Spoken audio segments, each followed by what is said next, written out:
Welcome to the Evangelistic House of God podcast. Unscripted discussions on social issues from a Christian's perspective. Hello and welcome to the Evangelistic House of God EHOG podcast. I am Pastor Rod Harris, joined by Esther Smith. Hey everybody. And Pastor Steve Harris. How you doing? Fine. Good. Thanks. This is the show where we discuss social issues from a Christian's perspective. And today we got a special topic for you guys. We want to talk about something real and dear to our hearts, which is helping people. Yes. That's right. And at this time of the year, helping people is a big thing. You know, we're looking for ways to help folks. And typically at Christmas time, we think about gifts and how to bring families food and different types of joy. Yeah. But there's a different kind of help. And a lot of people are crying out for help. And sometimes they don't necessarily understand how to ask for help. Yes. And we're talking about people that have addictions, people that are really going through some things, personal life, spiritual life, and are really struggling in life. Yes. And I have been talking to some people who have really been struggling with death here lately. Yes. Sorrow and death, and how to deal with overcoming losing a loved one, and how to really move on with life. And then I've also been in contact with some young people who seem to be troubled in nature, right? It just seemed to be that troubled kid that can't never seem to get themselves together. Right. And I was trying to explain to my daughter actually that when your kid is acting like that, and a lot of times they are crying out for help, even when they display negative behaviors. Mm-hmm. Yeah. So when we think about that and we recognize those kind of things, first of all, I think you got to recognize it. So, so let's talk about children first, because I think those are the most vulnerable of us. Mm-hmm. So when we have children that typically act negatively in school, or they behave out wild at home, things like that. Right. You know, what are some of the first things we look for to try to help determine whether or not they need help or not? And help comes in many forms. It could be, not sparing that leather belt. True. Or it could be, taking away their favorite toy or their favorite activity or electronic. But sometimes these things come to us in ways that are unconventional. And let's help some people out by talking about it. Okay. You want to start? Yeah. Well, you know what? It's, when you're talking about children and acting out, usually they start off, you can tell like if they're trying to be a bully. When they have display that bully behavior, it's something going on at home. You know what I'm saying? And so they can't get their aggression out at home, and they can't talk it out, and they can't tell their parents how they really feel. So then they go to school and they get it all out on everybody there. Yeah. And and then it creates another type of problem. And it's like, when you know that, and and then as the parents, I think that we have to be open to what people are telling us about our children. Right. Because, sometimes... That's a hard saying. Yeah, and it really is. And sometimes you're telling somebody, hey, your kid is a bully. And they're like, not Johnny. And it's like, yeah, Johnny. And maybe you should talk to Johnny, find out what's going on in his life. So it sounds like what I started out with is that the biggest part or the biggest problem when it comes to children acting out is that at home, parents are not paying attention. Agreed. And we don't notice it as much. Or we just turn a blind eye to it. Well, it's kind of like not paying attention in my mind. Yeah. I think it's a fine line. I think that we do. I think there's a lot of times where the parents are preoccupied with doing other things. They are disinterested, and a lot of times, kids are left to their own devices. Yep. Very often, more often than not, you see nowadays where the internet is so prevalent that kids spend a lot of their time on social media. They spend it on television. Mm-hmm. But I think that there's always signs, like you said. If you can look at some of the signs, some of it is not just acting out in a bullying fashion, but sometimes they just don't know how to put all of their emotions in check. That's not an easy thing for adults. Grown-ups sometimes, that's true. Sometimes people go on, they have stress on their jobs, they have stress on their marriage, and then they just start killing people, or they start doing something crazy because they don't know how to cope with what's going on around them. And I think as parents, it's our job to kind of make sure that we pay attention to those signs when the kids are acting out, when they could be bullying, when they could be getting bullied, when they're going through states of depression. Yeah. And we just look in there and say, oh, they're in there watching Netflix, or they're just doing whatever, and then we just walk out the door. But there's no real interaction True. with the kids, and that's how you find out. That's another thing. You know, we talked a lot about bullying, but then there's this withdrawn, depressed kind of mood that we find our teenagers and young people falling into sometimes. Yes. And they get wrapped up in the things that don't really help them, like the internet, social media, and they start looking for validation through other people who don't know them. True. And that can be a real problem as well. Right. But you know, also, just to add to that, you know, sometimes when parents go through a divorce, it's really hard for children to deal with. And on the surface, they'll have this, you know, I'm okay. Everything is good, you know, and all of that. Yeah. But then there's things that's breaking down on the inside here and here, and at some point it's going to come to the surface. So and you know what? I think that's one of the major signs when you're dealing with, when you're looking for the signs of, you know, stuff like that, is isolation.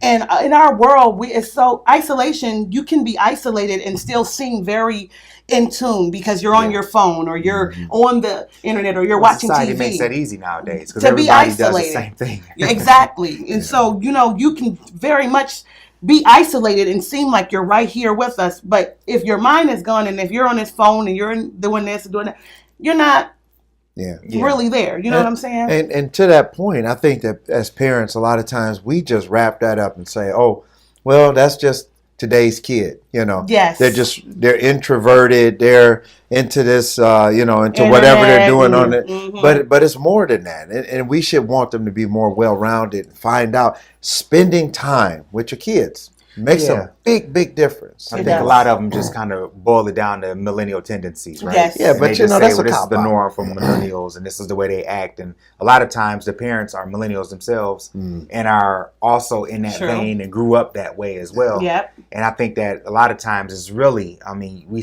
keep saying the same thing over and over again to a degree, but it's really about paying attention and focusing on what your children are doing and making sure that you're interacting and part of that. Yeah, but you know that's not. I think people they look to a lot of this electronic age technology as a way of pacifying the children. Well, it's a new babysitter. Yeah, TV used to be. But the real need is that human interaction. We were built not for technology. We were built for a human interaction. True. For conversations, for sharing, for caring, for actually telling our kids, you know, things about us and asking them about themselves and turning the television off. You know, sometimes it's time to take all of those electronics and throw them in the garbage can or something. Lock them away for a little while.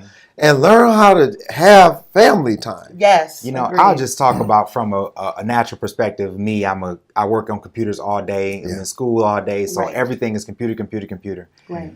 In the evening, when I actually shut down for the day, and I go downstairs and eat dinner or cook dinner with my family, and just have that disconnect from that computer. Yes. Life seems so peaceful. I can imagine. And it is. I mean, I can feel the tension just kind of calm down as I'm sitting there talking and as I'm having an interaction with people. Because I'm in the home all day. I work by myself in the house all day. So when people start to come around and my kids come in and my wife comes in and they start talking and we start cooking together and living like a family, all of a sudden, living like a family.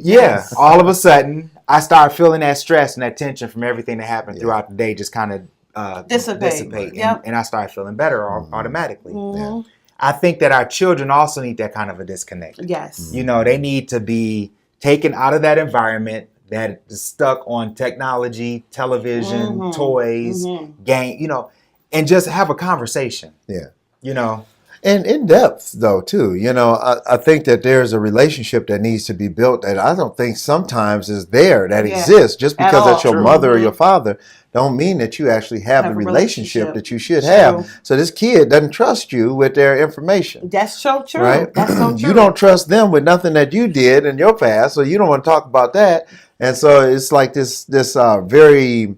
you know, surface type conversation that's taking place. So there's never any real understanding of what this kid is going through. And so they're crying out for help in all of these different ways. They might be getting suspended. They might be getting into fights. They might have this depression, whatever it is. But we don't see it because You know, we on still, the surface with yeah, we don't want to get into their business. We don't, you know, if they lock the door and shut the door, you want to make sure that you respect their boundaries. No locked doors. You don't want to. They don't shut doors in Yeah, my house. you know, in your house. But I'm saying, other there's, people, yeah, they live so that true. way. It's true. like, oh, the little kid, you know, they teach you how to be a parent on TV with the kid. The kid slam the door and tell I hate get out you. of my room. Get out of my room. They slam the door and the parent go up to the door and they look at the door and they just they like, do. They just go to the door and just like, right. oh man. They're so wounded. But you know, I was having a conversation. That's so funny. I was having a conversation with a little kid, and I was asking him. I said, "Why do you always lie?"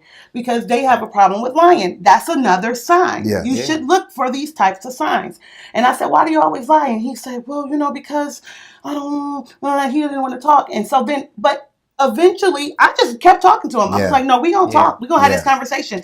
And he eventually let me know. Basically, he didn't trust his parents with the truth. He lied so much until he just assumed that, you know, even when they told him, "If you tell me the truth, it's better than a lie," that wasn't the case because He had just conditioned himself to lie so much exactly. until it comes more natural to tell a lie than to tell the truth. Yep. Wow. That happens a lot, though. Mm-hmm. I've seen a lot of children or young people who fall into that realm of thinking, and a lot of it is because, like what Pastor Steve was saying, they just don't have a relationship with anyone they trust. Yep. And I think those relationships get forged in very simple processes and very simple conversations, and typically it starts with dinner. Yeah. At the dinner table, eating as a family, game nights. Yes. You know, even when the television is on or we're watching a movie or something as a family, certain parts of the movie, I will pause that video or that movie and have a conversation about what we just saw. Right. Exactly. We need to talk about that. Yes. You know, because that is not normal. That is not the way life is supposed to be. True. Yeah. You know, and then kind of help to formulate their ideals and help to formulate their moralities and help And them they see where you coming from. Exactly. Yes. Right. Yes. Yeah, but you know, it's an open-ended conversation that we need to start having with, you know, that dialogue with our kids. And I think we also need to have positive outlets. Like, you know, how you set the game day. Like, that's a great time. It doesn't have to be all of us just talking and all of this. Like, it doesn't have to feel like a lecture session all the time, but just something fun as a family. Or a psychiatric session. Right. Or like a gym day. You know, let's go to the gym. And I'm like, how much you doing? Okay. You know, just something interactive though. But that's a part of the relationship building. Right. That's where the trust comes in. True. Right. Yep. It's like I'm just not going to sit you down and just try to pry every little secret that you have in your head out. Exactly. But what it is, I'm building a relationship. I'm building trust with you. I'm putting equity into this relationship. I'm letting you know I'm here for you. I care about you, and we can relate on different levels. Right. Right. And so now you see that we have some depth. Then you know won't even realize it, or the kid won't realize it, but they'll start sharing more and more and more as they let themselves down. They start taking the bricks off that wall that they built for themselves. You know what I also find is that a lot of times when parents or people are trying to build relationships with other folks, they miss the bar because they do more talking than listening. That's a good point. And you're listening for a part where you can jump in and interject and try to help save them, or you want to express your feelings or your experience all of the time. And sometimes you just need to listen. That's a very good, and not have so something to true. say. It's And so I remember true. raising my kids, I would always just listen for the opportune moments to talk about something or to bring in my perspective or point of view. Yeah. And it gave them an opportunity to actually vent, to let it out, to get it all out. But if the first thing they said, I pounced on it and tried to fix their problem or tell them they were stupid, they're not going to keep talking then I missed the next 17 things they had to say. Exactly. Well, they ain't going to tell you. They're going to share 16 of them. They're going to keep that. They're going to shut it down. And so to keep them from shutting down, sometimes it's best to choose and pick your battles. And so I would listen, and sometimes they would say stuff, and I'd be thinking to myself, what? Yeah. No way in the world I taught you that. Right. But you just sit there with the stone face on, and sometimes you might even kind of chuckle with them a little bit. And then when the conversation dies down, or it's later, or we're doing something else a day or so later, I can refer back to that conversation and say, you know, the other day you said X, Y, and Z. And right. I think we should talk about that a little bit. Right. Exactly. At least they get the idea that I might have actually put some thought into what I'm about to say. Yeah. I actually considered what their position was on And the their topic. feelings. Or you heard it. They were heard. And I think that's important to people. Yes. Not just kids, but with older people. People want to hear, they don't want to hear your even if your advice is good and solid and sound, people still want to be able to say it. They want to be able to articulate it. Exactly. I have a very great example of that when I first started doing people management. It's been some 15, 20 years now. Right. But when people would come to me, my team members would come with problems. You know, as soon as they would come in, I'm like, yep, seen that, been that. Do this, do that, do this, do this, do that. Mm-hmm. And what I would give them, the advice or the instruction I was giving them, it was going to work because I had done it before. Right. But the point was that they despised talking to me. Right. Because I never listened to them. I never gave them an opportunity to talk. And so, you know, after years of training and emotional intelligence and coaching and mentoring and actually getting some of that feedback, I was able to start understanding that. And so when people would come to me with their problems, I would ask them questions and kind of let them draw more information about the issue and how did you handle it and what do you think should happen next. And you ask about 5 of those whys, and sooner or later they'll come to the conclusion themselves, and then they feel like this ownership over it. Right. They don't feel like you told them what to do. They don't feel like you forced a decision on them. Right. They were able to derive at that decision on their own. Mm-hmm. Right. And so when you're dealing with older people or, or teenagers and up, that's a really good technique to use. Is really allowing them to talk it out, allowing them to hear themselves, asking them some questions that'll dig a little bit deeper into the conversation, and then that'll draw them into their own conclusions and help them to make a decision that they can really stand behind and own. Yeah, I agree with that. Addicts. Yeah. Addicts come in many shapes, sizes, forms, and colors, and it's all not about drugs. Some of them are about porn, some of them are about food, some of them are about exercise. I have seen some addicts in some very strange and different ways. Yes. Okay. I think that the addiction, the spirit of addiction, doesn't matter what the actual addiction is to.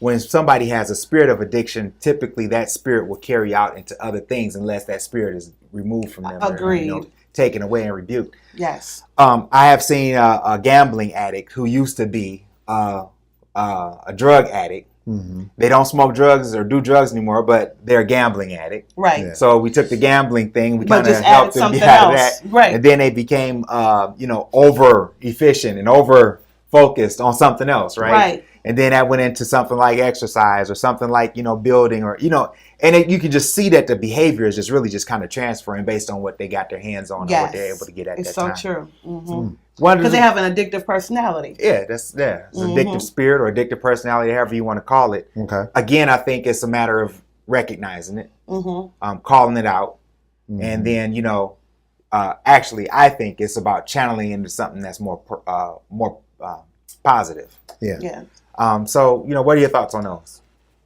Well, I feel like nothing is more positive to channel that kind of stuff in is more positive than God or something spiritual, because if you're addicted to God, how bad can that really be? You know what I'm saying? But usually people with addictive personalities, you start off with video games and then you can't do that no more. So then, okay, well then now I'm going to go to gambling. Well, that's taking all my money. So now I'm going to up it and I'm going to go to exercise. And you're thinking you're getting better because you're not doing that no more.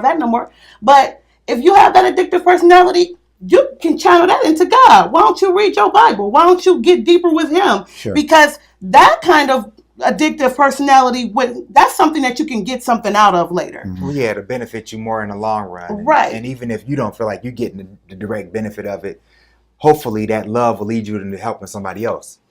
Agree, but you will get the benefit out of it if you sometimes it's hard to sell people in the beginning. Yeah. That if I read my Bible more, it'll help me be a better person. Yeah.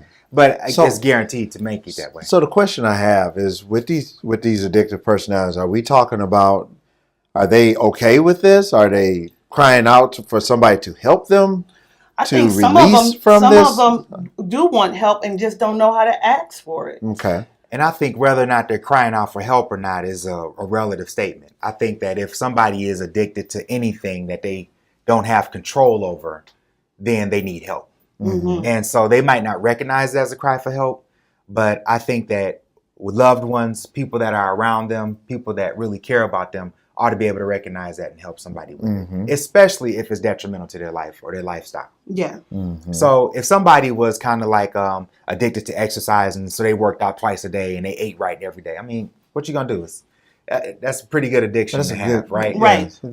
But if you're addicted to food and you keep eating Debbie snack cakes all day, right, and you then know that can work against you. You bake pizzas all day at home, then that's a problem. And somebody ought to love you enough to say, "Excuse me, but maybe you're having a problem with with eating." Right. Yeah, and I think that sometimes when you get people like that, I know that it's easy to kind of point it out, especially when it starts to morph into other areas, so that people can understand that there's a pattern that continues to exist. Yes. So that they can be aware of it as well. You know, I really do. I think that, like you said, if you can channel it into something that is positive, and then still have them ratchet it back to some degree. Yes. You know, I think that's the best opportunity. You know, working out is good. Even going back to the kids, finding out or letting them know about God, and understanding what temperance means, having patience, long suffering, learning how to wait on God to do things for you instead of always trying to do things on your own. Yes. Is definitely things that will help you in those areas. Learning, you know, I just think that patience has a lot to do with it. People, they just want to keep doing stuff now, everything now. I can do this, all of this today. I can do everything today. And it's like, no, you build a little bit today. You do a little tomorrow. But you know, that can be a restless spirit, you know. Yeah, absolutely. I remember people that, you know, they couldn't afford to buy new furniture, so they just change their room around every weekend. Yep. Oh, yeah. You know, they're always changing something, always or doing changing something. the hair. The Yeah. hair is always a different color. You know, and I get, you know, a lot of it is just, you know, personality, it's trendy, it's stuff like that. But more looking deeper into it, is it just about the trend? Is it just about the hairstyle? Or is it really a thing inside of me that causes me to want to be different? Am I really looking for something, or, you know, crying out for some other intervention, and I'm using, you know, moving my bed from that corner to that corner as a means to getting out? You know what I mean? Right, but still being in. Right. Right. Yeah. Yeah, I think that, again, there's a restlessness there. There's no patience. And I think that no balance, no patience, no real understanding of any of those concepts. And I think the more that you get, that a person starts to understand themselves from a spiritual side, I think the better off that they are, and the better off they'll be. Yeah, and when you talk about understanding yourself from a spiritual side, a lot of people just don't know how to even get started with that. So we did a segment a couple weeks ago. We talked about how to get close to God and build a relationship with Him. I also think that there's some natural things that you can do to lead you into that relationship with God, which is things like being around positive people, being around your ministry, finding somebody you can confide in the ministry, somebody you feel comfortable talking to and talking with, and starting from there, right? Yeah. And if you can start in that vein, you know, it's very funny how some people that I've talked to who felt like they had no friends, no relationships. It was something simple. They came to me crying because they didn't have a relationship, right? Well, nobody talks to me, nobody calls me, nobody hangs out with me, and all of that kind of stuff. I'm like, what are you doing? Really? So what you reading in the Bible? Yeah. Right? And I just took the conversation all the way off of that. Right. I don't want to talk about your victim saga. Yeah. Right. You know, let's deal with what you're dealing with today. And so, you know, you reading in Daniel? Well, that's one of my favorite stories. Let's talk about that. Let's read the first 5 chapters and discuss it tomorrow. Call me and let me know what you got out of it. You know, and you find that the more you get into little conversations like that, more positive little interactions with people like that, that they become less about themselves and start focusing on more about what they should become. Agreed. Yeah, you know, I was also thinking about, like you said, there's people that are out here and really desperate for friendship. They're desperate for companionship. Yes. They're desperate to have a change in their life, because their life is just spinning in circles. It's like they tread in water and the water just keep rising and they don't know how to get out of that. But it's going to take some courage on their part to do some things differently than what they had done in the past.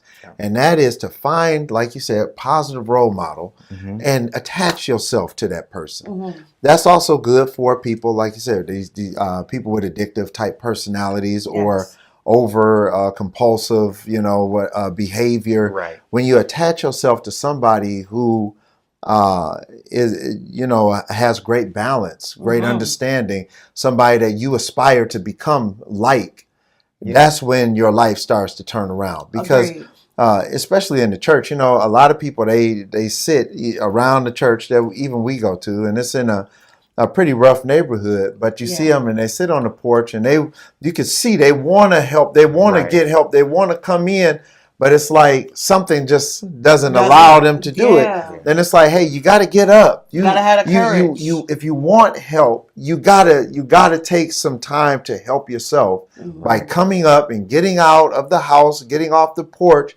and come into the building and find out for yourself. Don't listen to all of this people that was wounded with church hurt and all of this type of stuff. Find out for yourself so that you can start a new life for you. You know? Exactly. Yeah. Exactly.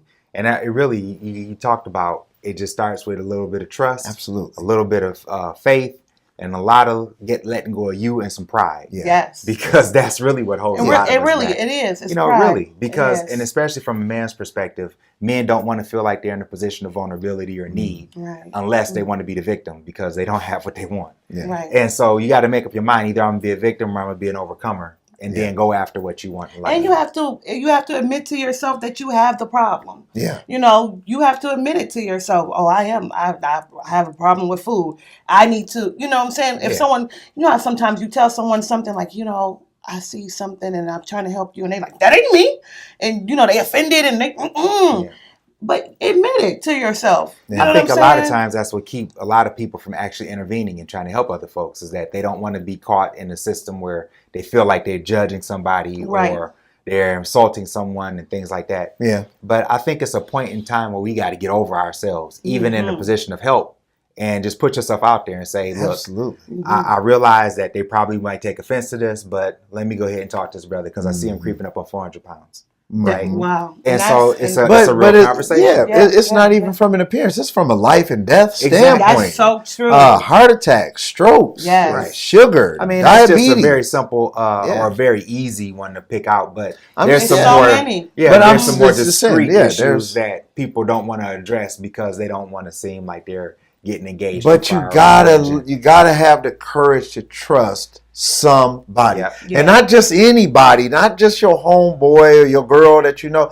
Somebody from an authoritative position that can help you. Somebody that can give you solid advice. Somebody that will put you on the right track. Yeah, and that's what's key. Is having that courage to be able to do that. You know, and a lot of times I think people spend too much time with the wrong kind of people, right? And it's a lot of getting away from those kind of folks and getting with somebody that can help you. Because when you're with the wrong kind of people, then you feel judged all the time. And so you just assume, feel judged, but they can't help you, like what Pastor Steve was saying. Right. But you know, sometimes when you are with judgmental and wrong folks, then you feel like, well, if I tell him, he gonna be like, oh no. But if you get with somebody different, you have a different result. That's right. You know, you never know because you keep staying in this same little circle that's not doing anything for you. That's right. You know what I'm saying? That's another part of recognizing when you got a problem. Is sometimes those problems might be bigger than just yourself. They might have something to do with the company you keep and the kind of circles you hang in. And so, you know, if you are an addict to drugs, hanging with drug addicts at a crack house might not be very advantageous for you to actually give up that habit. Exactly. So, you know, let's really, I know we ran out of time on this context. Dang, this is a good subject. Yeah. I told y'all it was going to be a good subject. I know you got a lot to say about it. You probably at home beating the table and in your car yelling through the radio. But take a minute, pull to the side if you're driving or stop at your computer and just type us some comments and tell us what you think about this topic. How have you ever been able to step out of yourself and help somebody get over an addiction or that was crying out for help? How have you seen other people do this and kind of help each other with this conversation? Anything else? That's it. It's always more, but that's good for today. I mean, you know, we'll be here all night. Right. Yeah. Well, thanks again for joining. Thanks again for watching and listening. Hit that subscribe button and we'll see you next week on the eHog Podcast. Bye-bye.